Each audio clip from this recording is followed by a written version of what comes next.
Bonjour, aujourd'hui je vais faire mon appréciation du livre La petite poule d'eau. Donc La petite poule d'eau rassemble trois cours d'histoire pour lesquels j'ai porté peu d'intérêt, centrés sur la famille Toussignan. Gabrielle Roy a puisé son inspiration pour ce roman à travers son expérience en tant que maîtresse d'école dans la fin fond du Manitoba. Bien que ses récits manquent de rythme ponctués par de quelconques aventures, Madame Roy nous véhicule sa pensée visionnaire d'une époque lointaine. Publiée pour la première fois en 1950, l'héroïne de ces histoires reste sans doute Lusina, la grasse mais charmante maman des Toussignons. Cette famille comporte déjà une dizaine d'enfants mais ne cesse de prendre de l'expansion. Cela n'importe peu où ils habitent. La petite poule d'eau est une île bien solitaire qui n'attend que l'arrivée de la population produite par Lusina. D'ailleurs, cette protagoniste forte de caractère croit qu'il s'agit bien de son devoir d'assurer le progrès au sein de sa petite contrée. La première histoire relate son récit de voyage alors qu'elle part de la petite poule d'eau à Sainte-Rose-du-Lac en passant par Portage-des-Prés pour accomplir sa mission annuelle. Ce passage, bien que mouvementé, n'a suscité aucune émotion en moi. Je n'ai senti ni compassion pour la jeune dame à travers ses épreuves, ni haine envers son ignorance. Son personnage développé qu'au strict minimum n'a su évoquer en moi aucun lien matrimonial. Cette mère d'une autre époque ne m'a rappelé aucun personnage féminin dans ma vie, me distançant ainsi de son histoire. C'est en réalisant qu'elle élève une véritable colonie qu'un beau jour l'USNA s'en fait de leur instruction. C'est ainsi qu'elle écrira au gouvernement du Manitoba dans la deuxième histoire afin de réquisitionner une maîtresse d'école pour éduquer les petites bêtes dont elle ne sait plus quoi faire. Cette deuxième histoire est bien la seule qui ait éveillé quelque chose en moi. Les personnages des différents instructeurs étaient si diversifiés et comportaient tous des caractères tellement caricaturés que je n'ai pu m'empêcher de rire. Peut-être est-ce l'amour pour l'art de la scène de Gabrielle qui lui a inspiré ces personnages si dramatisés. Durant ses années d'enseignement, Gabrielle Roy a aussi fait partie de troupes de théâtre, le Cirque de Molière et le Little Theatre.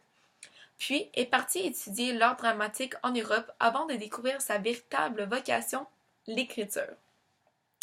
La troisième histoire, la plus monotone de tous, s'est centrée autour du père Louis-Marie, le capucin de toute aide, mais c'est notamment relié à la vie de Lusina dans sa conclusion.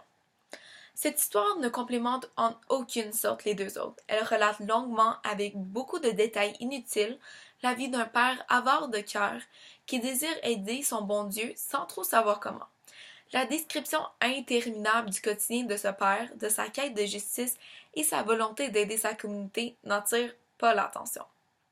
Nous comprenons ultimement son utilité dans l'histoire alors que sa finale relate le récit du prêtre qui va confesser les habitants de la petite poule d'eau. Le style d'écriture de Gabrielle Roy m'a complètement épatée. Bien que ces histoires ne m'aient guère plu dans l'intrigue quelque peu absente qu'elles avançaient, j'ai apprécié lire un roman dans lequel un langage si bien exprimé était présent. Il est rare de nos jours, dans nos livres traduits de l'anglais ou nos romans québécois modernes, de trouver un vocabulaire si riche, capable d'évoquer des paysages et des expressions avec une telle efficacité et précision.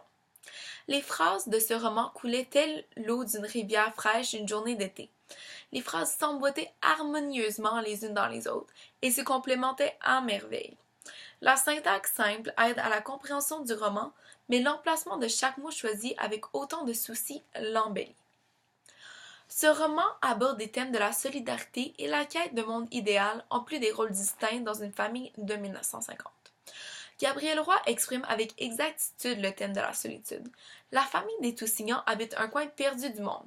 Bien qu'ils soient une famille nombreuse, ils n'ont personne à part eux-mêmes à qui exprimer leur joie et leur peine.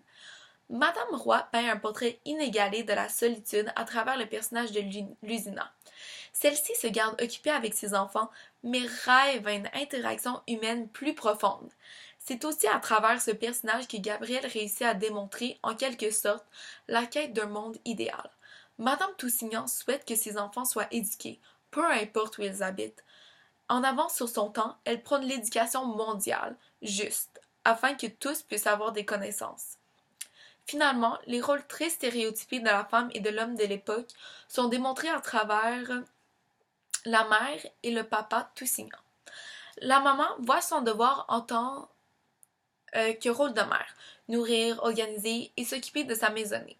Le père, Hippolyte, quant à lui, s'occupe de faire les affaires d'hommes. Couper le bois, occuper un métier. Ces rôles qui ne sont plus d'actualité démontrent l'incroyable évolution de notre société canadienne-française en 66 ans. Finalement, j'ai trouvé le déroulement de l'histoire extrêmement long et pénible. La description semblait interminable parfois. Je comprends l'importance de bien s'imaginer un lieu. Honnêtement, je comprends. Mais il y a des limites. À un moment donné, il faut passer à autre chose et faire avancer l'histoire. Gabriel, à travers sa description, aurait pu incorporer des aspects nécessaires à l'avancement du roman. Ce récit vient toutefois d'une autre époque. Une époque où raconter des aventures était un art mené par le souci du détail. Je vis dans une société où je m'attends à ce que tout se produise instantanément. Aucun délai. Bam bam bam. Je dois être constamment divertie, sans quoi je me désintéresse. Alors, peut-être n'est-ce pas ce roman qui s'éternise, mais une prédisposition sociétale qui m'empêche de comprendre l'art du ralenti. En conclusion, je n'ai pas aimé ce roman dû à son rythme trop lent. Par contre, son style d'écriture et les thèmes abordés par l'auteur étaient assez intéressants. Je donnerais une note globale d'environ 6 sur 10 à l'histoire. Merci.